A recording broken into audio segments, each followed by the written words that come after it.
বউ, ও বউ, কোথায় তুমি? এই তো আমি রান্না করছিলাম। কি বলছো? এত ডাকছো কেন? বউ, আমি মাঠে যাচ্ছি। হ্যাঁ, জমিতে গাজরগুলা সব পেকে যাচ্ছে গো। আজ বরং গাজরগুলা উঠিয়ে বাজারে নিয়ে যাব। আচ্ছা যাও, আমি রান্না করে নি, এসে খেয়ে নিও। আচ্ছা ঠিক আছে, তুমি যাও।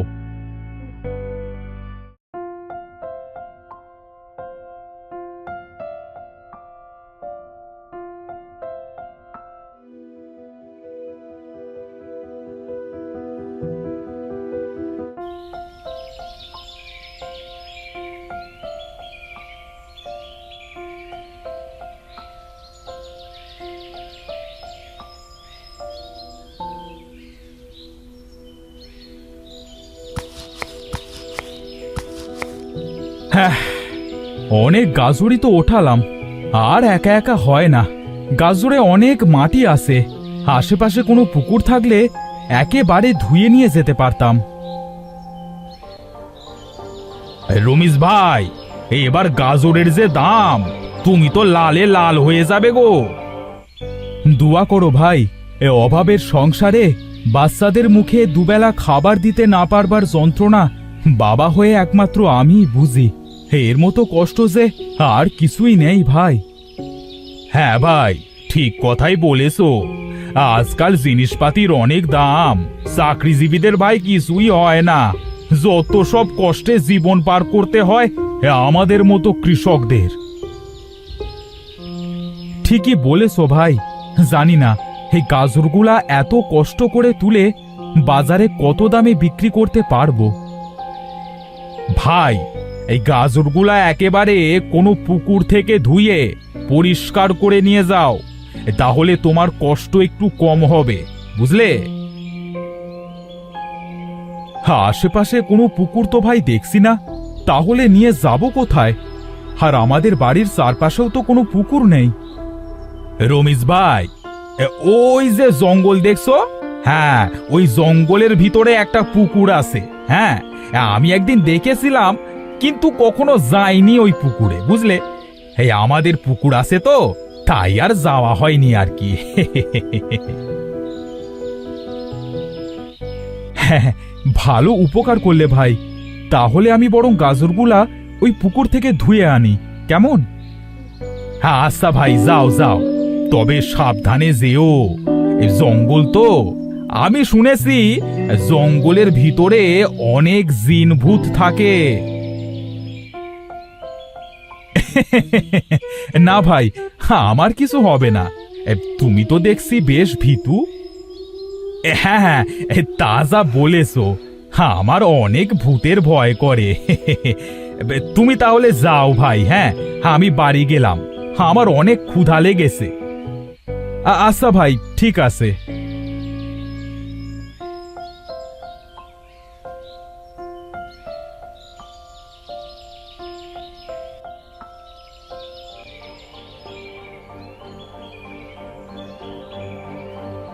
এই তো সেই পুকুরটা পেয়েছি, কিন্তু পুকুরের জল এমন নীল কেন? নীল ফিলসে যাই হোক, আমার গাজরগুলা ধোয়া গেলেই তো হচ্ছে নাকি?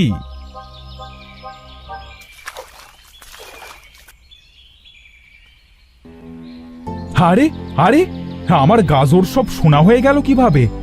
এত সোনা আমি এখন কি করব? যাই, এগুলা নিয়ে বাড়ি যাই, বউকে গিয়ে বলি, দেখি সে কি বলে।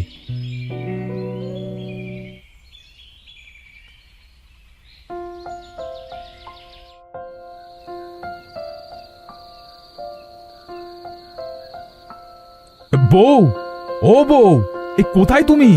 এই দেখো কি নিয়ে এসেছি। ও মা, এত সোনা! এত সোনা তুমি কোথায় পেলে গো? ও গো, তুমি আবার চুরি টুরি করলে না তো? সি সি সি সি বউ, তুমি এ কথা বলছো? আমাকে দেখে কি তোমার এমন মনে হয়? আসলে আমি আমি সেটা বলিনি। আমি তো এত সোনা কোনোদিন দেখিনি গো। তাই বললাম আর কি। আমার যে কি খুশি লাগছে সেটা তোমায় বলে বোঝাতে পারবো না গো। বউ, সে অনেক কথা। শুনবে তুমি? তাহলে শোনো।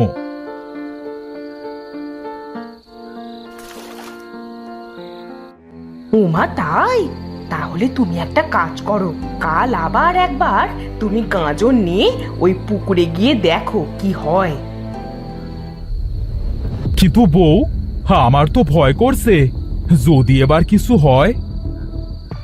ভিতুর ডিম, গিয়ে তো দেখবে, তার আগেই ভয় পেলে চলবে? তুমি বুঝতে পারছো না, যদি এই গাজর সোনা নিলে কিছু হয় তখন কি করবে? এই জন্যই তো তোমাকে আবার যেতে বলছি। হ্যাঁ, ঠিক কথাই তো বলেছো বউ, আগে তো ভেবে দেখিনি। আচ্ছা ঠিক আছে, কাল আবার একবার গিয়ে দেখবো যে কি হয়। আচ্ছা ঠিক আছে, এবার খেতে এসো, অনেক রাত হয়ে গেছে।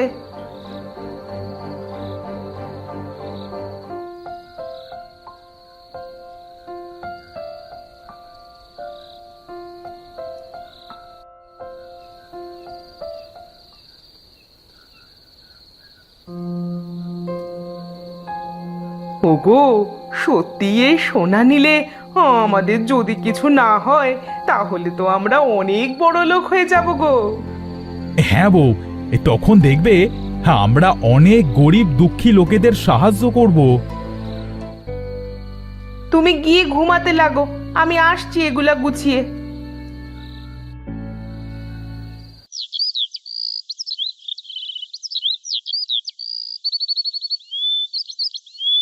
বউ, আমি তাহলে গেলাম। আচ্ছা ঠিক আছে, যাও, তাড়াতাড়ি বাড়ি ফিরে এসো কাজ মিটিয়ে। আচ্ছা বউ, আচ্ছা।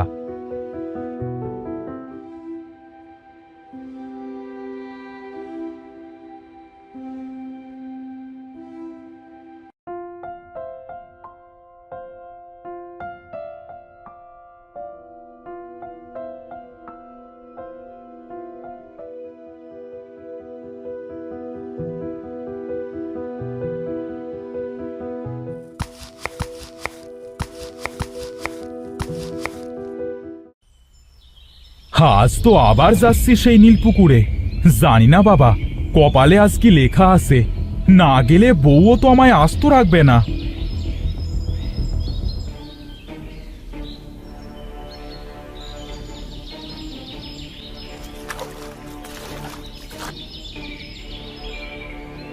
ও মা, আজ আবার সব শোনা হয়ে গেল। হে কি অবিশ্বাস্য পুকুর, আমার যে বিশ্বাসই হচ্ছে না। যাই দেখি বাড়ি গিয়ে, আজ বউ কি বলে।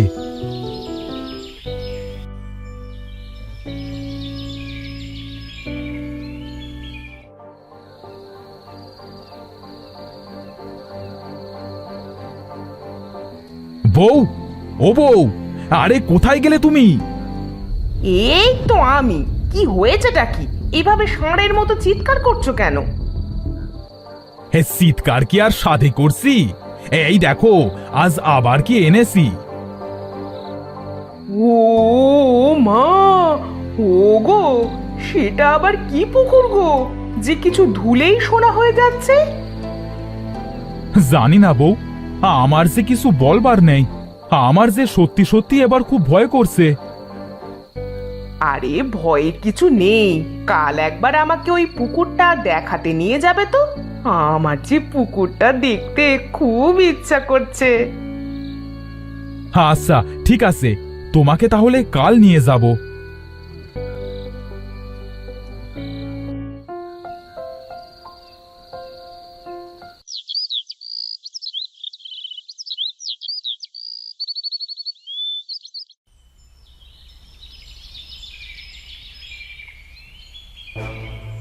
ও মা, এটা তো দেখছি নীল জলের পুকুর। আগে তো কখনো এমন জল পুকুরে হতে দেখিনি। ই আবার কেমন পুকুর গো?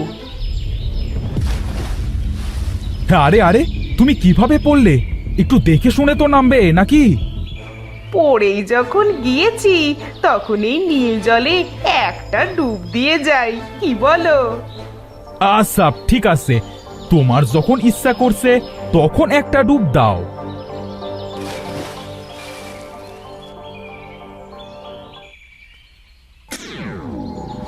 আরে হে, আমার কি হলো গো? আমার বউটা যে সোনার হয়ে গেল। এখন আমি কি করব? বউ, ও বউ, আমি তোমাকে আবার মানুষ বানাবো কি করে গো?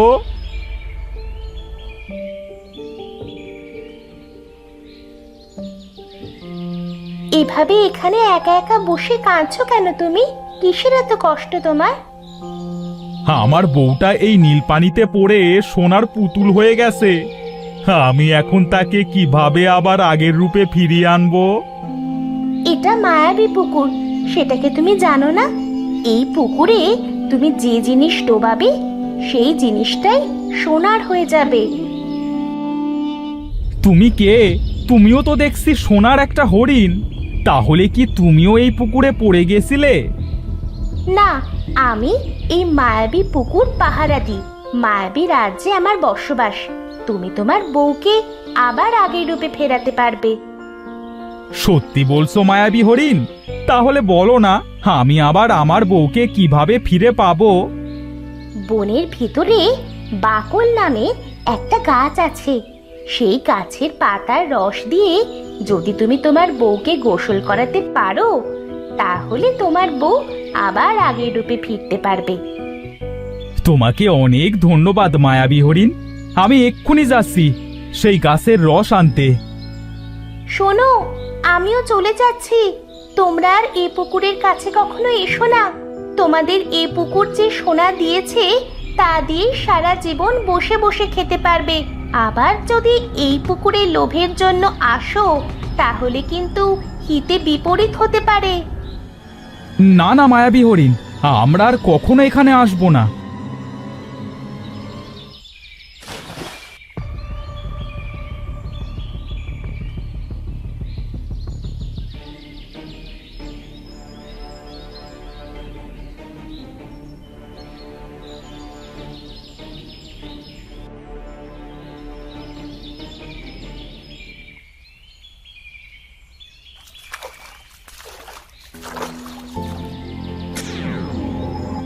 বউ, তুমি আবার আগের মতো হয়ে গেছো। চলো, আমরা এই মায়াবী নীল জলের কাছে আর কখনো আসবো না।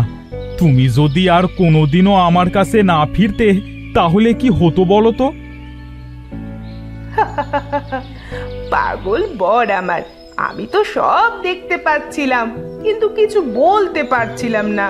চলো, আমাদের কাছে যা সোনা আছে তা দিয়েই আমরা সারা জীবন বসে খেতে পারবো।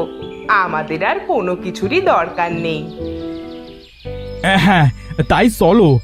মায়াবী হরিণও তো সেই একই কথাই বলল। আমরা আর কখনো এখানে আসবো না।